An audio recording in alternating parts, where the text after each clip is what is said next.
हामी त अहिले प्यारालाइज हो नेपालीहरू भने, जुम्रा जस्तै अर्काको रगतमा मान्छ भने जस्तै विदेशीले फालेको आडमा हामी मास्ने हो। हामी पुरै प्यारालाइज भइसक्यौँ। अब नेपालीले जडीबुटी बेच्न पाउनुपर्छ र राष्ट्रलाई कर तिर्छन्। कसैले जडीबुटी बेचेको आधारमा खरिद गर्ने जिम्मा कृषि मन्त्रालयले यो बडा वैज्ञानिक कुरा हो र धेरै देशमा यो काम छ। अब यहाँ अनिवार्य खरिद गर्ने सरकारले। कृषि मन्त्रालयको काम के? जिल्ला कृषि कार्यालयले भनेको छ, बसिया छ, कुर्सी घुमाएको छ, तलब खाएको छ। अब तरकारी ल्याउने, बेच्ने, अनि सरकारलाई राजस्व पनि हुन्छ, किसान जनतालाई सजिलो पनि हुन्छ। अब काम लगाउनु। अब अर्को किसान सिर्फ किसान मात्रै हुनेछ, किसान व्यवसाय हुने छैन। आज किसान व्यवसाय र किसान दुइटै बन्नु परेको छ। त्यही भएर मान्छेले किसान गर्न छोडिदिएको छ। अब किसान सिर्फ के हुनेछ? किसान मात्रै हुनेछ भनेर हामीले अगाडि बढायौँ। अर्को कुरा, कृषि योग्य जमिन पूर्व मेचीदेखि पश्चिम महाकालीसम्मको उब्जनी जमिन सामूहिक रूपमा खेती गर्न पाउने। यदि खेती योग्य जमिन कसैले कल कारखाना वा खेती गर्न नमिल्ने गरी प्रयोग गरेमा उक्त जमिन स्वतः सरकारको माताहतमा रहने। बडा विरोध गर्छन्। यो बुझ्नुभयो? पूर्व मेचीदेखि पश्चिम महाकालीसम्म कृषि योग्य जमिन छ। त्यो कृषि योग्य जमिन कसैले कृषि योग्य जमिन भन्ने बित्तिकै अब कि त उसले आफै किसान गर्नु पर्यो, कि त कम्पनीलाई किसानकालाई हटाउनु पर्यो, कि त अरू कसैलाई किसान गर्न दिनु पर्यो। तर मेरो जमिन हो, म त यसमा एउटा सिमेन्ट फ्याक्ट्री लगाइदिन्छु, म त्यसलाई बाँझै छोडिदिन्छु भन्यो भने त्यो जमिन स्वतः सरकारको हुने। किनकि मान्छे भोकमरी नै मर्दैछ हामी, अनि त्यो एउटा नीति लाग्यो। किनकि उत्पादनमूलक जमिन बाँझो रहन नदिने भन्ने एउटा नीति आयो। अर्को,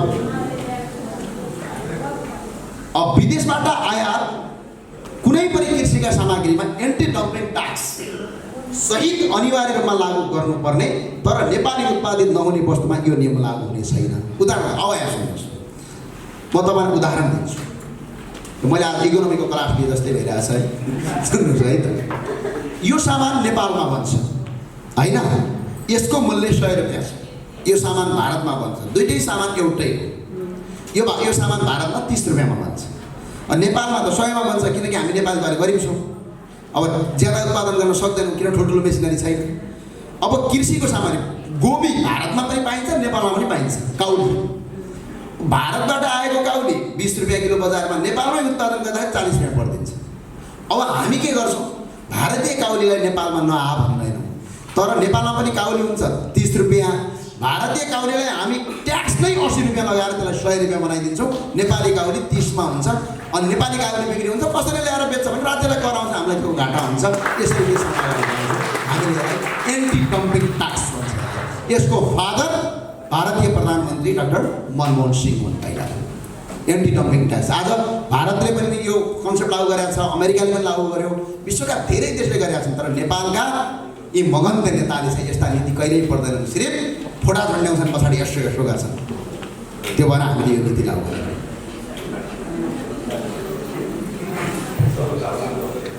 अब अर्को कुरा, तपाईँ सरकारले अनिवार्य रूपमा कृषिमा उत्पादित वस्तुहरू खरिद गर्नुपर्ने छ, तर किसान आफैले बेच्न चाहेमा स्वैच्छिक तरिकाले बेच्न पाउनेछ।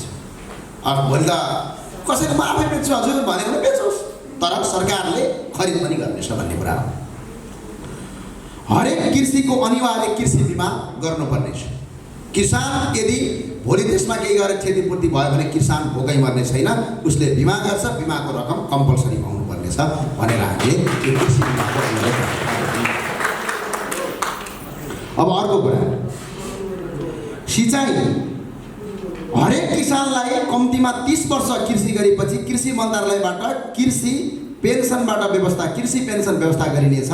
तर उक्त व्यवस्था किसानले आफ्नो 30 वर्ष सेवा उत्पादित गर्दा राज्यलाई दिएको योगदान राज्यले 20 देखि 30% भत्ता दिनेछ। बुझ्नुभयो? अब टिचर 30 वर्ष काम गर्यो भने भत्ता खाने है, आर्मी 16-20 वर्ष गरेपछि भत्ता खाने, अनि किसान चाहिँ जिन्दगीभरि बुढेलजेलसम्म किसान मात्रै रहने। अनि त्यही भएर हामीले के भन्यौँ, निरन्तर कसैले कृषि गरेको 30 वर्ष हुन्छ भने 30 वर्षपछि उनलाई सरकारले पेन्सन दिने। तर पेन्सन कसरी दिने भने उहाँले जब 30 वर्ष अगाडि जब दर्ता गर्नुभयो आफ्नो एउटा फर्म, त्यतिखेर राज्यलाई कति उत्पादन गर्नुभयो त, एक वर्ष 1 लाख गरी सबै राज्यसँग रेकर्ड हुन्छ। त्यसको 20 देखि 30% रकम चाहिँ उहाँलाई वृद्धावस्थामा भत्तामा कटौती गरेर दिने अनि यसरी किसान जीवित हुन सकेर हामीले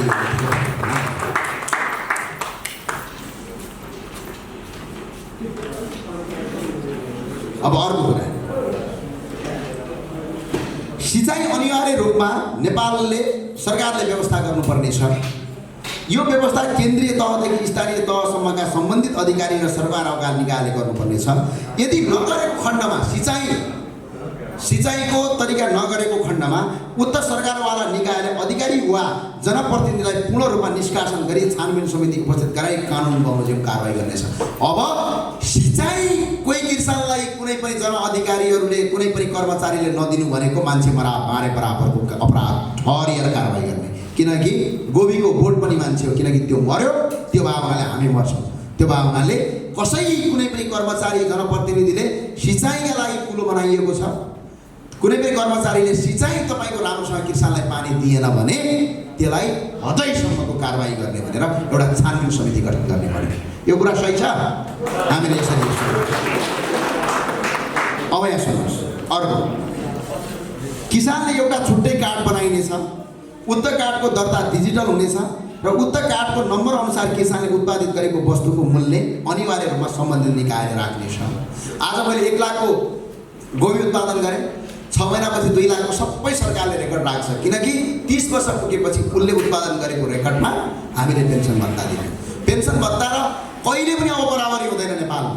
अहिले त के भयो, काम गर्नेले पनि 5000 खाने, काम नगर्नेले पनि खाने। अब तपाईँले जीवनमा कति योगदान गर्नुभयो, योगदानका आधारमा पेन्सन खाने हो। त्यही भएर सबै मान्छे के गर्न थाल्छ, काम गर्न थाल्छ, गफ गर्न थाल्दैन।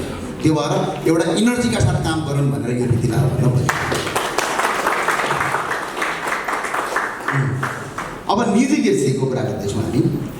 निजी कृषि कुनै पनि व्यक्तिले निजी कम्पनी दर्ता नगरी स्वैच्छिक रूपमा उत्पादन गर्न सक्नेछ। निजी रूपमा उत्पादन गर्ने किसानले आफ्नो उत्पादन सरकारी निकाय वा सरकारवाला वा कुनै निजी व्यवसायलाई बेच्न सक्नेछ, तर निजी रूपमा उत्पादन गरेको सामग्री सरकारले अनिवार्य रूपमा खरिद गर्न बाध्य हुने छैन, यो स्वैच्छिक रहनेछ। अब अघि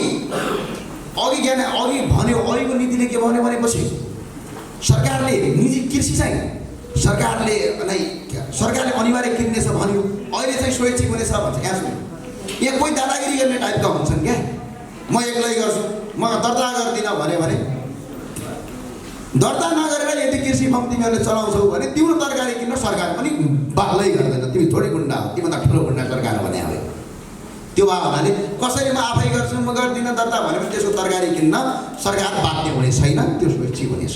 त्यसका लागि हामीले यो कुरा खुला छ। अर्को कुरा,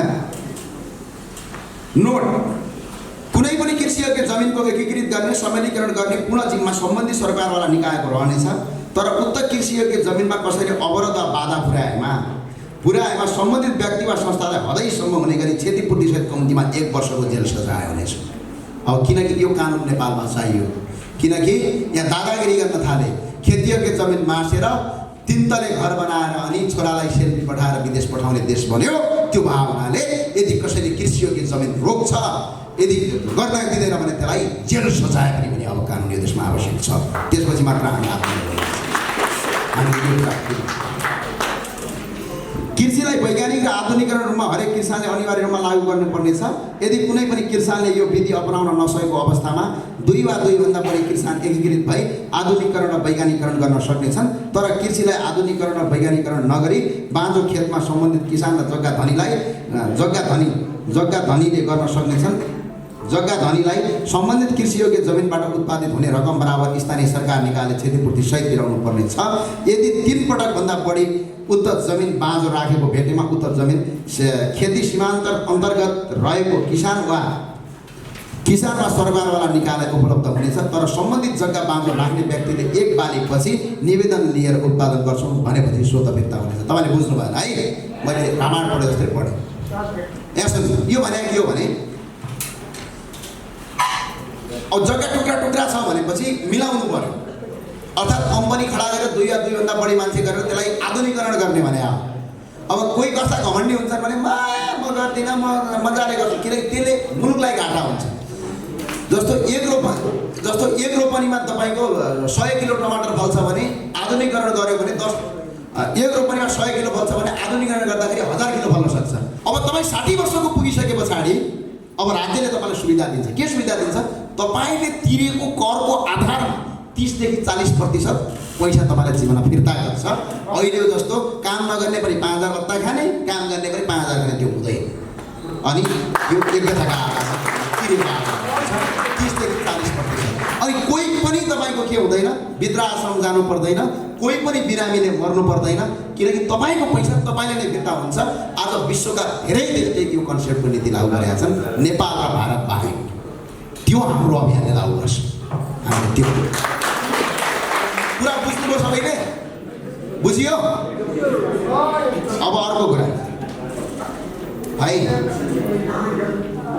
कुनै पनि लगानीकर्ताले लगानी गरेको रकमको पूर्ण रूपमा नोक्सानी बेहोरेमा, हल्ला होइन है साथीहरू, कुनै पनि लगानीकर्ताले लगानी गरेको रकमको पूर्ण रूपमा नोक्सानी बेहोरेमा राज्यले उक्त लगानीकर्ताको तिरेको करको आधारमा 30 देखि 40% रकम सुविधा उपलब्ध गराउनेछ भनेको व्यापारीलाई, काम गर्ने मान्छेलाई यो देशमा काम गर्ने वातावरण सिर्जना गरेको। उदाहरणको काम नगरेको देश बन्दैन। हेर्नुहोस् है कस्तो गरेको भने, यहाँ सुन्नुहोस्, तपाईँले एउटा कम्पनी खोल्नुभयो, तपाईँले एउटा कम्पनी खोल्नुभयो 100 करोडको, मानव 1 लाखको कम्पनी खोल्नुभयो, राज्यलाई त तपाईँले कर तिर्नुभयो, तर 2-3 वर्षसम्म तपाईँले सरकारलाई कर पनि तिर्नुभयो, तपाईँको कम्पनी फाइदामै गएको थियो।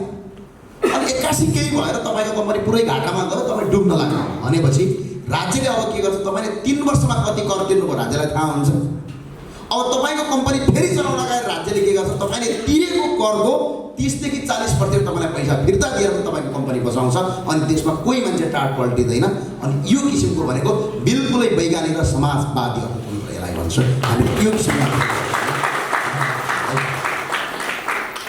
अब यहाँ सुन्नुहोस्, यदि हामीले अघि जो कर भन्यौँ नि, डाइरेक्टली कर उठाउन थाल्यो भने आजको रेटमा, जस्तै अस्ति मलेपाले कति भन्यो?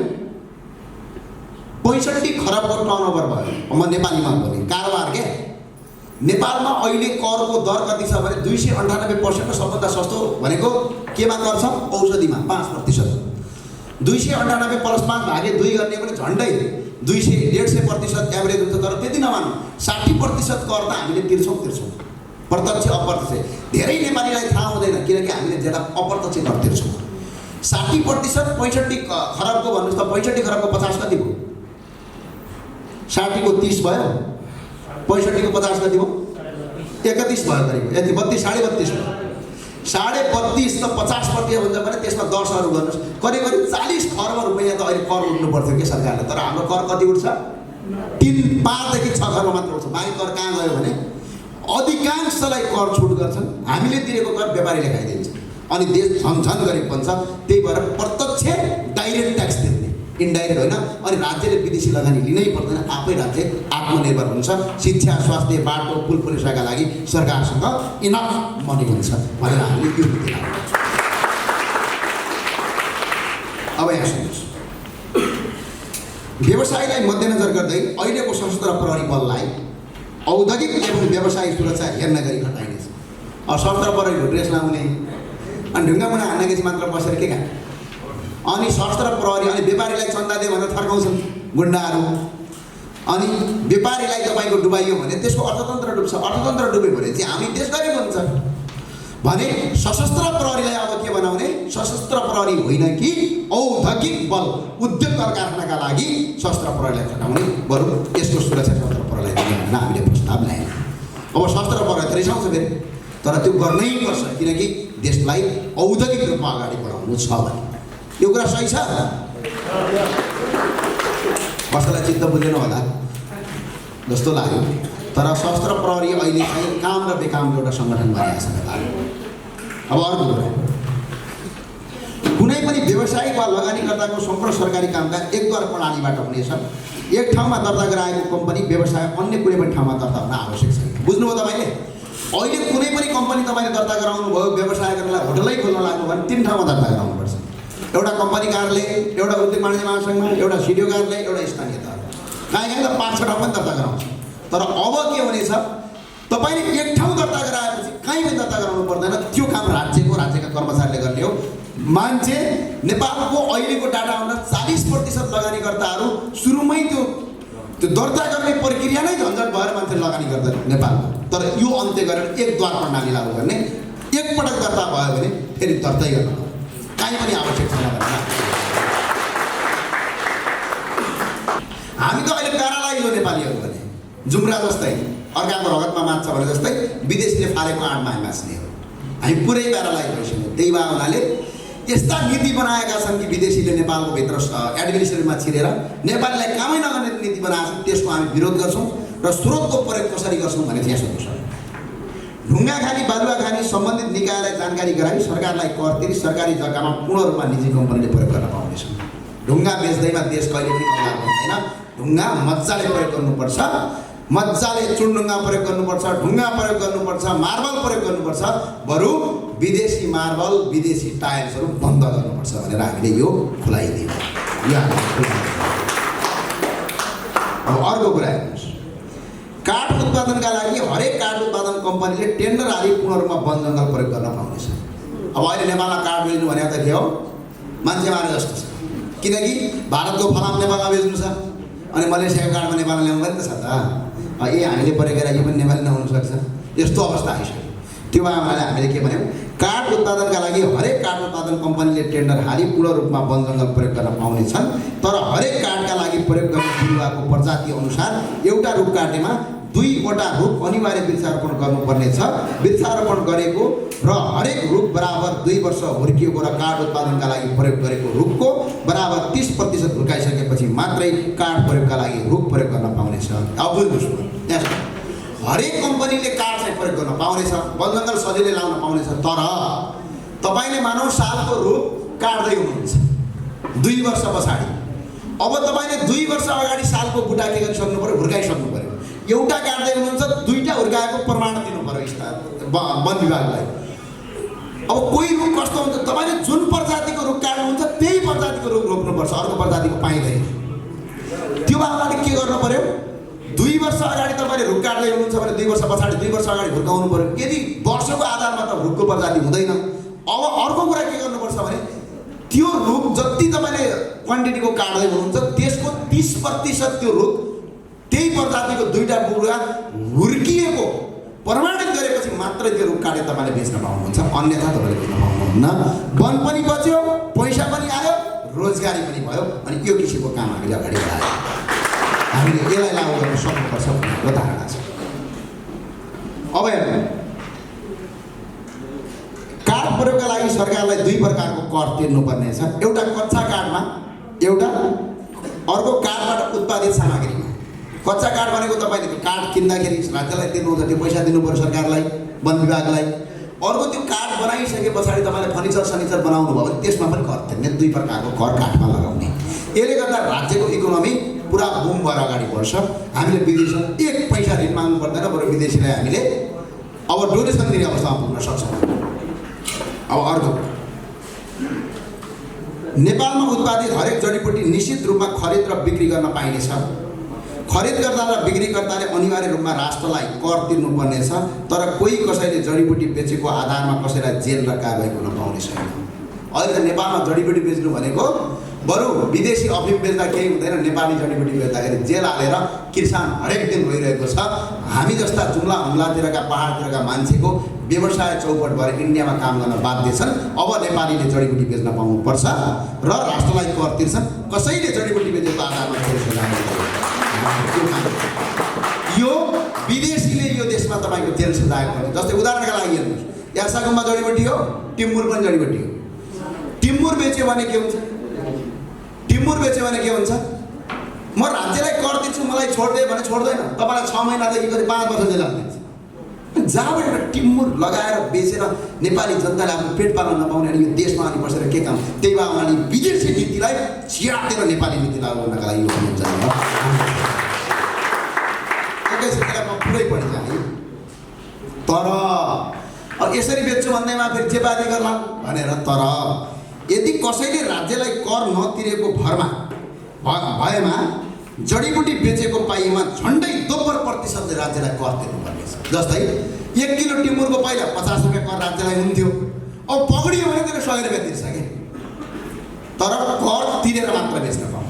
तर जेल हालेर उसलाई अपराधी जस्तो गर्न नपाइने भनेर हामीले गर्यौँ। इकोनोमी रूपमा गर्न पाइयो तर फिजिकली रूपमा गर्न पाइएन। हजुरको चुनढुङ्गा, फलाम, तामा, सुन र कुनै पनि खनिज पदार्थ कम्पनी दर्ता गरेपछि मात्र निकाल्न पाइने। यदि निकाले पनि कम्पनी दर्ता गरेर राज्यको माताहतमा कति निकाल्नु पर्ने हो त्यो उ गरेर निकाल्ने भनेर लेखेको रहेछ है त। गाँजा, भाङ, औलो लगायतका जसबाट विभिन्न औषधि उत्पादन गर्न सकिन्छ त्यस्ता जडीबुटी उत्पादनबाट पुनः उत्पादन हुने वस्तु उत्पादन खरिद बिक्री गर्न पाइने छैन। हामीले गाँजा, भाङ लगायतको उत्पादन त गर्ने, जस्तै गाँजाको एउटा बोटबाट झन्डै एउटा सर्ट बन्छ, त्यसको तेलबाट मुट्टु रोगको औषधि बन्छ र गाँजाबाट धेरै प्रकारको औषधि बन्छ। तर त्यसबाट पुनः उत्पादित हुने सोसाइटीलाई बिग्रिने जस्तो चरेस जस्ता चिजहरू चाहिँ पुनः प्रतिबन्ध गर्ने भनेर हामीले अगाडि बढायौँ। आज गाँजाको खेती अमेरिकाले पनि गर्छ, क्यानाडाले पनि गर्छ। क्यानाडा र मेक्सिको गाँजा नेपालमा आएर औषधि गर्छ। नेपालमा भएको चाहिँ प्रहरीले फाँडेर ठुलै इतिहास रच्छ। त्यो भावनाले यसलाई हामी प्रयोगमा ल्याउँछौँ भनेर हामीले अगाडि बढायौँ।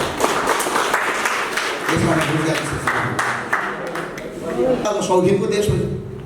आयात गरेमा 400% कर राज्यलाई बुझाउनु पर्नेछ। खास सर्टिफिकेटको राज्यलाई कर अगाडि बढायो किनभने राज्यलाई इकोनोमी रूपमा अगाडि बढाउनु पर्यो। सुर्ती विदेशी सुर्ती खाएर के फाइदा छ भने अझ विदेशी ब्रान्डका रक्सी खान्छन् शौखिनीहरू, अनि नेपाली ब्रान्डका रक्सीहरूलाई हेला गरेर पुलिस लाएर पक्राउ गरेर सिडिओले नष्ट गर्यो भने यत्रो फोटो खिच्छ पत्रिकाले, ठुलै काम गरे जस्तो।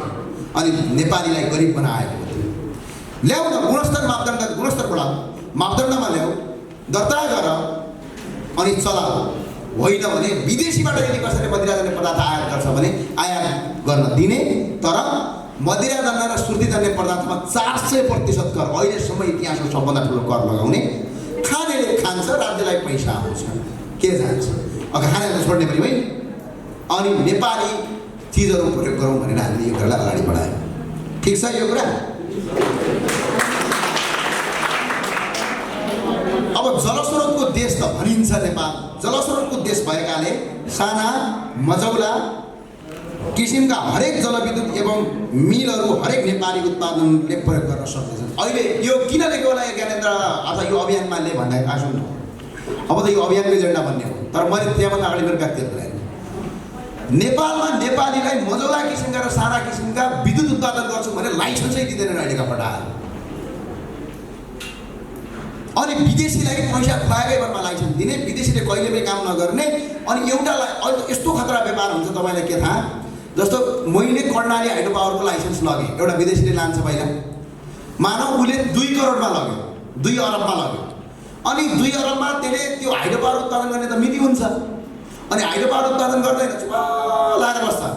अनि अर्को ग्राहक खोज्छ, त्यसले 2 अरबमा ल्याएको हाइड्रो पावर अर्को कम्पनीलाई उसले 3 अरबमा बेच्छ, घर बसी 1 अर्ब रुपियाँ फाइदा गर्छ। तर हामी नेपालीलाई के घाटा भयो, यदि त्यसले त्यो हाइड्रो पावर नलग्यो अर्कोले लगेर पहिल्यै बनाइदिन्थ्यो, बिजुली बाल्न पाइन्थ्यो। अनि अर्को के घाटा भयो भने पछाडि अब त्यो फटाले हाइड्रो पावरको लाइसेन्स बेचेर तपाईँको उसको व्यापारै लाइसेन्स बेच्ने, तर नेपालीलाई लाइसेन्स नदिने यो प्रवृत्तिले आज देश गरिब भनेर नेपालीले लाइसेन्स दिने, नेपालीले उत्पादन गर्ने, विदेशी बाहिर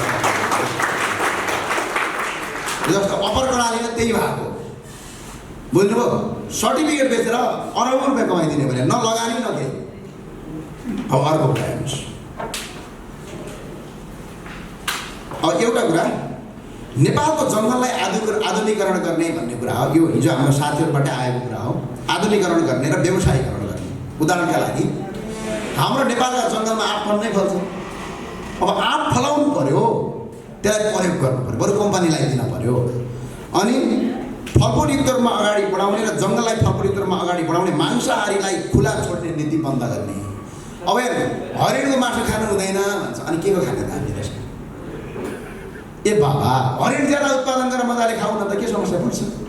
केही समस्या छ? अनि भगवान्ले मात्र नखानु भने होइन नि, कालिज खानु हुँदैन भन्छ। अब कालिज खाएको भेट्टा पनि जित्दा दिन्छ। ए बाबा, कालिजबाट उत्पादन गरेर खाऊ, अझ बेच भन्छु एक्सपोर्ट गरेर, के जान्छ? त्यो भावनाले मांसाहारी बाघ, चितुवा लगायतका स्यालहरू लगायतका जनावरहरूलाई एक ठाउँमा राख्ने अनि हरिण खरायो जस्ताहरूलाई एक ठाउँमा राख्ने र जङ्गललाई व्यवस्थीकरण गर्ने। अब फलफुल लगाए यति फल्छ नेपालका जङ्गलमा फलफुल, त्यसलाई व्यवसायीकरण गरेर फ्याक्ट्रिलाइज गर्ने, तर राज्यलाई कर तिरेर ती फ्याक्ट्री चलाएर देशमा उद्योग कल कारखाना अगाडि बढाउने भनेर हामीले